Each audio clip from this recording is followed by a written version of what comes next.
안녕하십니까, 물박사입니다. 이번 시간에는 균형에 대해서 복습해 보겠습니다. 인간이 살아갈 때 가장 중요한 활동은 육체 활동과 정신 활동입니다. 어떤 때는 육체 활동이 증가하고 어떤 때는 정신 활동이 증가합니다. 이것이 시소라면 육체 활동과 정신 활동의 크기에 의해서 시소가 자연스럽게 움직이게 되겠죠. 바로 이것이 인간이 희노애락을 누리면서 살아가는 이유가 될 것입니다. 그런데 이 시소를 잘 지탱할 수 있는 중심이 필요합니다. 이 삼각형이 바로 육체 활동과 정신 활동을 뒷받침할 수 있는 몸을 상징합니다. 인간의 몸에 가장 많은 물질은 물입니다. 그리고 이 물은 나트륨과 칼륨에 의해서 조절되게 됩니다. 나트륨은 세포 바깥에 있는 물을 조절하게 되고 이 물은 인체 수분의 약 3분의 1을 차지합니다. 칼륨은 세포 속에 있는 물을 조절하고 인체 수분의 약 3분의 2에 해당됩니다. 칼륨에 의해서 조절되는 세포 속에 있는 물은 그렇게 큰 양적 변화가 없습니다. 따라서 체내 수분이 증가하고 감소하는 가장 큰 이유는 나트륨의 증감 여부입니다. 나트륨이 증가하면 체수분이 증가하고 나트륨이 감소하면 체수분이 감소합니다. 물박사가 끊임없이 체내 수분은 나트륨만큼만 존재한다고 하는 이유일 것입니다.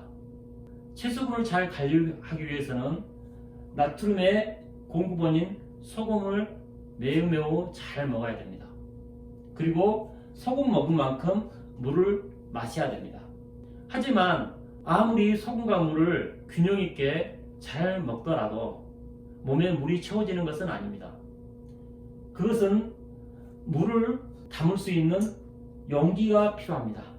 이 용기는 인체의 가장 작은 단위인 세포를 통해서 만들어집니다. 세포는 세포막에 의해서 형태를 갖추고 이 세포막이 연결된 것이 바로 큰 용기가 될 것입니다. 따라서 세포막의 주 구성분인 단백질 그리고 지방을 잘 섭취해야 됩니다. 단백질과 지방의 주요 공급원은 고기가 되겠죠. 간혹 어떤 이들은 식물성 지방과 단백질도 그러한 역할을 충분히 할 수 있다고 말합니다. 하지만 물박사는 단호하게 말합니다. 식물성 단백질과 지방으로는 충분한 단백질과 지방을 공급할 수 없습니다. 인간이 육식을 따로 해야 되는 이유입니다. 그리고 이 영양분들이 몸에 잘 이동하기 위해서는 많은 에너지를 필요합니다. 그 에너지원의 가장 큰 부분은 탄수화물의 원료인 쌀이 차지하게 됩니다. 그래서 쌀과 고기는 3대 영양소의 주요 공급원이 되어서 인간을 건강하게 살아가는데 반드시 필요합니다. 3대 영양소, 말 그대로 세 가지의 많이 필요한 영양소를 뜻합니다. 그런데 많은 건강에 관련된 정보들이 쌀과 고기에 대해서 부정적입니다. 지나치게 쌀과 고기를 더 먹는 사람도 있습니다. 이들은 건강하지 않기 때문에 잘못된 식욕이 나타나기 때문입니다. 따라서 건강하면 쌀과 고기를 적정하게 먹을 수 있도록 신체 신호가 바뀌게 됩니다. 자, 쌀과 고기는 주식의 원료죠. 주식을 먹을 때는 반드시 부식, 반찬이 필요하게 됩니다. 반찬의 원료는 채소와 과일이 됩니다. 특히 채소는 반찬의 주요 공급원이 됩니다. 채소는 칼륨이 많은 식품입니다. 인체에서 가장 중요한 균형은 나트륨과 물의 균형이 아닙니다. 나트륨과 칼륨의 균형입니다. 따라서 채소를 먹기 위해서는 나트륨도 그만큼 더 섭취해야 됩니다. 그래야지만 나트륨과 칼륨의 균형이 맞게 됩니다. 따라서 채소 반찬을 먹기 위해서는 매우 짜게 먹어야 됩니다. 여러분들 샐러드라는 음식 잘 아시죠? 샐러드가 어떤 음식일까요? 여러분들이 먹는 대부분의 샐러드는 대부분이 아니라 모두라고 말할 수 있습니다. 샐러드가 아닙니다. 샐러드의 셀은 솔트, 소금을 상징합니다. 샐러드는 소금을 넉넉하게 넣은 채소와 과일이라는 의미입니다. 우리나라 음식으로 샐러드를 말한다면 짜게 절인 겉절이라고 말할까요? 그런데 요즘 샐러드 소금을 거의 넣지 않습니다.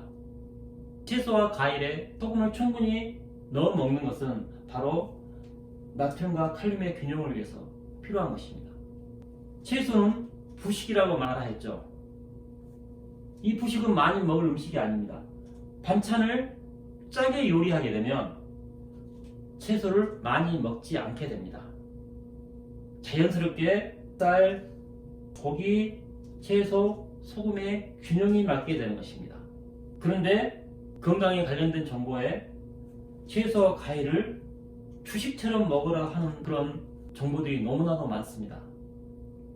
식사를 쌀과 고기를 완전히 배제하고 채소와 과일만 먹는 사람들도 있습니다. 잠시는 건강해질 수 있습니다.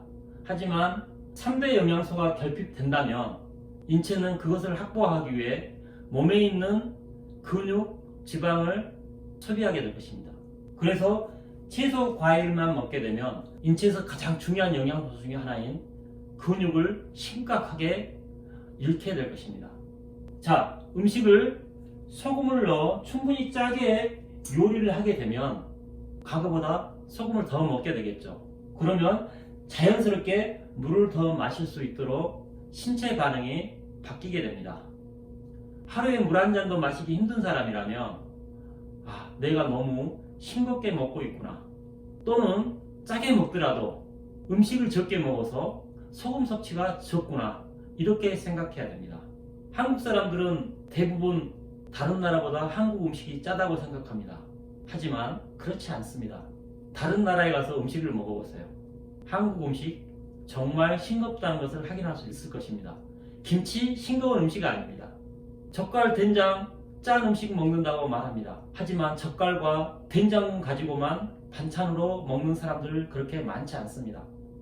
따라서 우리가 지나치게 짜게 먹고 있다는 그러한 생각을 버려야 됩니다. 한국 사람 지나치게 싱겁게 먹고 있습니다. 간혹은 싱겁게 먹음에도 소금을 상대적으로 많이 먹는 사람들도 있습니다. 그것은 소금이 가장 많이 들어있는 음식인 국이나 찌개를 즐겨 먹는 사람입니다. 소금을 충분히 먹어야 건강에 좋다고 말하는 물박사는 국과 찌개는 보약과 같다고 말합니다. 완전히 상식을 파괴하죠. 이렇게 말하니 혼란스러울 수밖에 없습니다. 하지만 저와 상담한 많은 사람들이 그렇게 짜게 먹고 국과 찌개를 즐겨 먹음으로 건강을 회복하는 사람들이 너무나도 많습니다.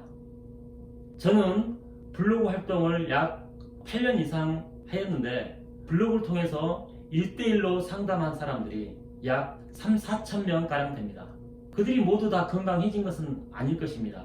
하지만 현대의학으로, 한의학으로, 자연치료로 고치지 못한 많은 사람들이 생각보다 빠르게 고쳐진 사례가 너무나도 많습니다. 그리고 잠시 그런 효과를 보는 것이 아니라 지속적인 효과를 보고 있다고 저에게 알려주고 있습니다. 그리고 그들이 공통적으로 하는 말이 있습니다.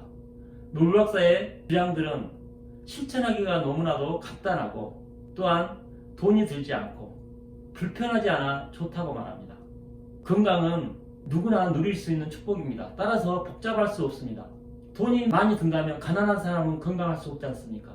하지만 자연 원리는 가난한 사람조차도 건강할 수 있도록 돈이 많이 들지 않도록 그렇게 발전하였습니다.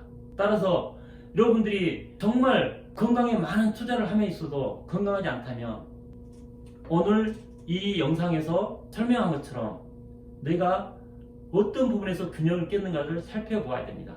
분명히 불균형의 원인을 찾는다면, 그리고 그 원인을 제거한다면 균형을 다시 찾게 될 것이고 건강도 회복하게 될 것입니다. 앞으로 더욱 많은 영상으로 여러분들에게 건강에 필요한 정보들을 알리도록 노력하겠습니다. 이상 물박사였습니다.